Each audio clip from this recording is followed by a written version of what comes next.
மகாநதி சீரியலில் டுடே எபிசோடில் நம்ம கங்கா இருந்துட்டு காவேரிக்கு ஃபோன் பண்ணி நடந்த எல்லா விஷயத்தையும் சொல்கிறாங்க.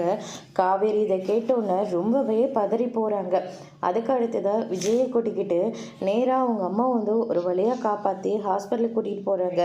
ஏமா இப்படியெல்லாம் பண்ணுற அப்படின்னு சொல்லிட்டு கேட்ட உடனே அதுக்கு அடுத்ததாக பார்த்தீங்கன்னா சாரதா இருந்துட்டு இத்தனை வருஷமாக அவங்க அப்பா கூட வாழ்ந்த வாழ்க்கை எல்லாமே முடிஞ்சு போச்சு. எவ்வளோ ஒருத்தி நான் இத்தனை வருஷமாக அவரு கூட நான் வாழ்ந்ததா சொல்லிட்டு இருக்கா. அவருக்காக நான் என்னெல்லாம் பண்ணியிருக்கேன். ஒருவேளை சாப்பிட்டா கூட அவர் சாப்பிட்ருப்பாரா?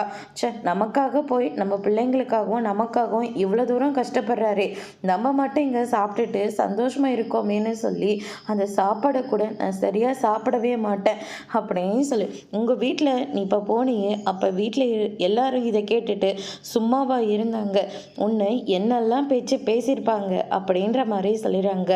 இங்கே பாருங்க அத்தை, வீட்டில் யார் பேசுகிறாங்க பேசுறதுலாம் முக்கியம் இல்லை. ஆனால் நீங்கள் பண்ணது பெரிய தப்பு. உங்கள் பேர பிள்ளைங்களை பார்க்கணும். அவர் செஞ்ச தப்புக்காக அவர் போய் சேர்ந்துட்டாரு. ஆனால் நீங்கள் என்ன தப்பு செஞ்சீங்க? நீங்கள் போய் சேர்றதுக்கு நீங்கள் பண்ணது ரொம்ப பெரிய தப்பு அத்தை. நீங்கள் பண்ணது இது கண்டிப்பாக நான் உங்களை மன்னிக்கவே மாட்டேன் அப்படின்ற மாதிரி சொல்லிடுறாங்க. இதை கேட்டோன்னு சாரதா இருந்துட்டு என்ன வேணா சொல்லுங்க மாப்பிள்ள, ஆனால் என்னால் உயிர் வாழவே முடியாது அப்படின்ற மாதிரி சொல்லிடுறாங்க. அதோட இன்னைக்கான பிரம முடிச்சிருக்காங்க.